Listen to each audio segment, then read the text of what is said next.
구독은 의리, 좋아요는 사랑입니다. 감사합니다.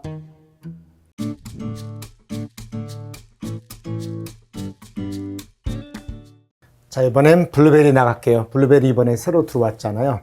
들어왔는데 어렵진 않아요. 그래서 여기서는 헷갈릴 게 없는데 잠깐 좀 개념을 좀 잡을까요? 블루베리는 일단 이렇게 요거 꽃 피해 조사 실시하지 않은 경우는 나중에 할게요. 꽃 피해 조사 실시한 경우를 하면 얘는 자동 빵이니까. 자, 꽃 피해 조사를 실시했다는 말은 일단 꽃은 꽃눈이 볼까요? 우리 생육 시기별로 처음에 꽃눈이 생기고 꽃눈이 펴서 꽃이 되고 꽃이 지고 과실이 되잖아요. 그러면 이 꽃 단계에서는 이렇게 하나 정의할까요? 이렇게 해서 하나 약속할게요. 최종 꽃 피해율이라고 해서 이걸 P0로 놓겠습니다. 여기 있는 P0, P1은 저의 워딩이에요. 그래서 답안 작성하실 때도 이렇게 기호 한번 시키고 나서 기호를 쓰시는 건 상관이 없어요. 그 다음에 꽃 단계에서 최종 꽃 피해율이니까 얘는 꽃눈과 꽃 단계를 가중 평균한 거고, 과실 단계에서는 과실 손해 피해율 P1이라 할게요. 그리고 나서 여기 주기약 피해율이죠. 보험 공식 가피자인데 가피자에서 그 피해율은 얘입니다. 좀 요거하고 온주밀감하고 조심할 게 있어요. 어떤 분이 질문하셨는데 온주밀감하고 비슷한데 다르죠. 잘 보시면 얘는 박스로 색깔을 바꿔서 보여드릴게요. 여기가 좀 달라요. 구성을 큰 박스로 칠게요. P0 끝냅니다. 끝내고 1-P0 이렇게가 한 박스예요. 참고 삼아 온주밀감은 어떤 식이었냐면 여기 지우고 갑니다. 온주밀감은 요렇게, 그죠? 요렇게 있었죠. 요렇게다가 나중에 요렇게 한 박스를 쳤던 거예요. 맞죠? 요렇게 한 박스를 치고 여기다가 1-맥스 M0, M1이 있었던 상태이기 때문에 아마 그거하고 헷갈리셨을 것 같은데 요게 맞아요. 그래서 아마 얘가 다르면 이렇게 하면 피해율이 더 높게 나옵니다. 이렇게 하면 온주 밀감보다 피해율이 현재 높게 나와요. 그리고 물어보셨어요. 이게 잘잘못의 문제가 아니라 보험회사에서 손해율에 따라서 피해율은 얼마든지 오르락내리락 할 수 있고, 이게 갑자기 어느 순간에 또 박스를 온주 밀감처럼 칠 수 있어요. 그러니까 그거는 어떤 분은 오타 그런 거 아닙니다. 언제든지 피해율의 개념은 바뀔 수 있습니다. 공식으로 수정할 수 있으니까. 이 상태를 보시고, 자, 그러면 여기 과실 손해 단계에 과실 손해 피해율이 있죠? 요거. 요 P1은 간단해요. 여러분이 과실 손해 조사를 나갔습니다. 그리고 자녀 수확량 비율이 있고요. 가서 표본 추출합니다. 표본 추출해서 표본 추출한 표본 가지의 전체 과실수를 세고 그 중에서 피해 입은 과실수를 셉니다. 여기다가 자녀 수확량 비율을 곱한 만큼만 과실 손해 피해율로 인정하겠다, 그 얘기입니다. 자, 됐고 뒤에 제가 자녀 수확량 비율은 따로 표시해 놨나요? 이따 자녀 수확량 비율은 여기서 보여드릴게요. 이 상태. 자, 이번에 색깔 바꿔서 꽃 단계로 갈게요. 꽃 단계만 주의해 주시면 돼요. 저기 자녀 수확량 비율은 그렇게 어렵지 않아요. 이거는 이따가 30일 기준 하니까. 자, 여기서부터 요만큼 볼까요? 요만큼. 요만큼이 우리 꽃 단계의 피해율인데, 먼저 P0 저기 있었죠. 최종 꽃 피해율은 최종 꽃, 이번에 또 박스 파란색 바꿀까요? 최종 꽃 고사율에다가 요 개념을 좀 어려워 하시더라고요. 최종 꽃 고사율의 별도의 최종 꽃 고사율에 따른 가중치를, 얘에 따른 가중치예요. 얘도 암기하셔야 되겠고, 최종 꽃 고사율을 구하고 그 값에 따른 가중치를 곱한 것을 최종 꽃 피해율로 한다. 그래서 요 가중치는 말이 가중치지 사실은 할인치입니다. 할인율이에요. 옆에다가 할인율 써놓으시면 좋아요. 무늬만 가중치로 했지, 저런 말이 참 더럽고 치사하다고 생각해요. 사실은 할인율이에요. 이 고사율을 그대로 피해율로 쓰면 좋겠는데, 이 고사율을 할인을 때려서 최종적인 피해를 하겠다, 그예요. 꽃 단계에서. 너무 야비한 짓입니다. 제가 흥분할 만도 하지만 진짜 흥분한 건 아니고 여러분은 암기하시라고. 무늬만 가중치지 사실은 할인율이다. 보시고 그럼 얘를 최종꽃 고사율은 어떻게 구하느냐 볼게요. 최종꽃 고사율은 일단 꽃눈 단계의 고사율과 꽃 단계의 고사율을 두 개로 나눕니다. 꽃눈 단계의 고사율은 당연히 꽃눈을 갑니다. 꽃눈을 조사한 거죠. 표본 추출해서 표본 추출한 전체 꽃눈 중에서 피해본 꽃눈, 꽃 단계 같은 논리죠. 표본 추출한 꽃 중에서 그 중에서 피해본 꽃, 요게 맞아요.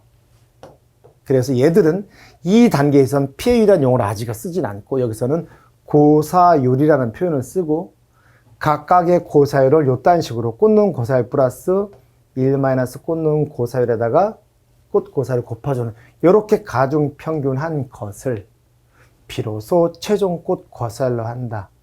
이 최종 꽃 고사율이 아직 피해율이 되지 못했으므로 여기다 가중치를 곱해야 비로소 최종 꽃 피해율이 된다. 그래서 여러분이 공식이 어려운 게 아니라 개념적으로 어려워하는 말은 고사율이 나오고 피해율이 나오는데 개념을 잘 볼까요? 고사율이 먼저 나오고 그 다음에 피해율입니다. 즉 고사율이 원래 피해율인데 고사율 한 번 더 작업을 친다는 얘기지. 그 작업을 치는 게 이렇게 쓸데없는 야비한 짓을 한다는 거예요. 볼까요? 저렇게 최종 꽃 고사율을 구했어요. 이 방식에 따라서 꽃눈 고사율과 꽃 고사율을 저렇게 가중 평균한 그 값이 나왔는데 이 값의 범위에 따라서 이렇게 95에서 100% 사이에서는 가중치가 1에 즉 할인하지 않겠대요. 즉 무슨 말이냐면 최종 꽃 고사율이 95% 이상은 되어야지 그만큼 피해를 인정해 주겠다는 거예요. 그런데 잘 보실까요? 얘들이 무슨 짓 하고 있나? 정말 나쁜 짓인데요. 잘 보세요. 여러분이 계약자라면 슬슬 열이 올라오실 거예요. 보실까요? 최종 꽃 고사율이 나왔어요. 여러분 조사한 거잖아요. 그게 95% 미만부터 80% 이상 이제 5% 단위로 15%죠. 내려갈수록 점점 15% 떨어질수록 10%씩 계속 고사율을 즉 피해율을 디스카운트 해간다는 겁니다. 야비한 겁니다. 심지어 최종 꽃 고사율이 20% 미만은 가중치가 0이니까 피해로 인정하지 않겠다는 겁니다. 이것도 소손의 면책이죠. 최종 꽃 고사율이 20% 미만이면 가중치가 0이니까 가중치가 0이면 최종 꽃 피해율이 0입니다. 피해율이 0은 피해를 인정하지 않겠다는 거예요. 피해가 있는데 피해를 인정하지 않겠다. 이게 소손의 면책 개념이에요. 그래서 가중치는 야비한 개념이다. 그리고 여기를 한번 주목할게요.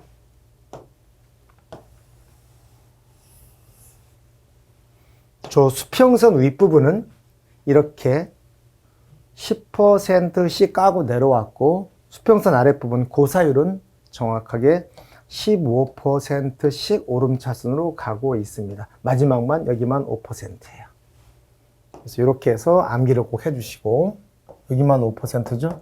나머지는 15%씩입니다. 여기 20% 미만은 소손의 면책. 가중치가 여기니까 가중치가 0이면 피해율이 제로. 인정하지 않겠다. 아마 요거 나오면 반복해 어려운 건 없죠. 그래서 개념이 낯설으니까 고사율 다음에 피해율 개념, 고사율에 가중치를 적용한다. 요것만 이해해 주시면 쉬울 것 같아요. 자, 됐죠? 이 상태에서 저 위에 자, 꽃 피해 조사가 없었습니다. 꽃단기 피해가 없었던 거죠. 꽃눈이든 꽃이든 없으면 과실손해 피해만 나가면 되겠죠. 그럼 피해율은 과실손해 피해율에다가 1- 미보상 비율 한 거 얘만 피해율이 되겠습니다. 자, 이렇게 되겠고, 자, 됐습니다. 다음에 요 과실손해 피해율은 똑같이 자녀 수확량 비율이 있을 거고, 그다음 표본 추출한 과실에서 피해본 과실 비율만 해주시면 되겠고, 이제 자녀 수확량 비율 하나 남았죠. 쭉 가셔서 갑니다. 자, 자녀 수확량 비율은 별거 없습니다. 여기 자녀 수확량 비율이니까 수확 개시한 이유가 되겠죠. 그러니까 수확 개시 이전에는 이미 그냥 아무것도 안 하니까 100%입니다. 경과할 수가 없으니까. 경과 수확 개시 후에 경과하고 경과하지 나머지가 자녀일수니까 수학 개시 전에 100%이고 수학 개시 이후에는 맥스니까 최소 얘가 0보다 작을 수는 없다. 당연한 얘기고 그럼 얘가 되겠네요. 이론서상의 공식은 이거죠. 1 마이너스 표준 수학 일수분의 수학 개시 일수부터 사고일까지 이게 경과일수입니다. 그리고 표준 수학 일수는 31이니까 이건 출제자가 안 줄 겁니다. 줬으니까 여러분이 외우란 뜻이고 30일을 암기하셔야 되겠죠. 그러면은 이 도표를 보실까요? 여기가 수학 개시래요. 여기는 잔여일수가 100% 1이고 얘가 종료일. 그럼 당연히 요 기간은 30일이죠. 30일이 되겠고 요만큼 경과했대요. 요만큼 남았대요. 예분의 얘가 잔여일 수학량 잔여 수학량 비율이 되겠죠. 그래서 저는 직관적으로 그냥 이렇게 그림으로 30분의 요 기간 바로 때릴 것 같아요. 굳이 이런 뭐 공식 안 써도 되고 이렇게 쓰였습니다만은 이렇게. 그래서 얘는 0보다 작을 수 없다. 다 됐죠? 조금 더 직관적으로 표현하면 31분의 요 기간, 전체분의 요 기간이 잔여 수학량 비율이다. 라는 거. 자, 됐죠? 됐습니다. 두루까지 마무리하고 다음 시간에 복분자 보고 할게요. 자, 두루분 보시면 두루분 나올 확률이 매우 적죠? 너무 간단합니다. 두루분 낼 게 없어요. 자, 갈게요. 보험 공식은 값이자 그대로죠? 피해율은 이렇게 됩니다. 총 정화지수분의 피해 정화지수 뭐냐면 역시 두릅도 표본주가 있고 표본주에서 표본 구간, 표본주 안에 있는 정화지수를 산정하는 거죠. 그 정화지수로 일단 표본주의 표본 총 정화지수입니다. 그 중간에 피해 입은 정화지수. 그 다음에 1- 미보상 비율인데 여기 보시면 색깔이 좀 바꿀게요. 이렇게. 그러면 정화제는 정화가 사람 여자분 이름 아닙니다. 정화가 달리는 가지 뭐냐면 그림으로 보여드릴게요. 우리 이렇게 있잖아요. 이 부분입니다. 색깔을 좀 하얀색으로. 여기 있죠? 여기. 그래서 두릅의 끝에 하나 올라오면 끝에서 맨 끝에 있는 거 여기만 딱 해서 수확하는 거거든요. 그래서 이게 정화이고 그다음 보통 밑에 보면 해가 갈수록 밑에서 하나를 그에 수확하면 다 잘라요. 그럼 그 옆에 또 나오거든요. 그래서 이렇게 보면 밑에서 여러 개가 이렇게 동시에 올라오는 게 보이실 거예요. 맞죠? 그래서 정화를 딱 자르고 나면 정화 우세 현상이 제거가 되죠. 그 다음 옆에서 측아가 나옵니다. 근데 둘 다 경매에 들어간다고 해요. 그래서 여러분 선배 8회 평가사님인데 그분은 이렇게 시험 주체 제자죠. 시험 준비하시면서 두릅 농장을 해서 이제 올해부터 보험가입이 되셨더라고요. 올해부터 보험가입 하셨고 이렇게 되셨어요. 실제 임야를 사셔서 두릅을 농장을 만드신 거더라고요. 이렇게. 그리고 요게 좀 큰 게 이거죠. 이렇게. 여기를 딱 수확을 하는 거. 얘의 개수에서 얘를 피해 입은 거 세는 겁니다. 총 개수분의 피해 입은 정화지수. 그러니까 여기가 나오면 측아도 나오는데 밑에서 측아는 피해율 산정에서 반영하지 않아요. 정아만. 그 얘기하고 있습니다. 됐죠? 이렇게. 그래서 아마도 두릅이 나온다면 뭐 표본 가지 정도? 표본주 정도? 낼 게 없죠, 여러분. 피해율이 너무 간단해서. 1- 미보상별. 아마 준다면 5점짜리 정도 주지 않을까. 낼 게 없습니다. 아닙니다. 혹시 15점까지는 아닌 것 같고, 간단하게 물어보면서, 뭐, 보험 기간. 될까요? 그 다음에 인수제한 있죠? 그 정도까지 해서 보시면 될 것 같아요. 자, 이번 시간 여기까지 하고 다음 시간에 뵙겠습니다. 감사합니다.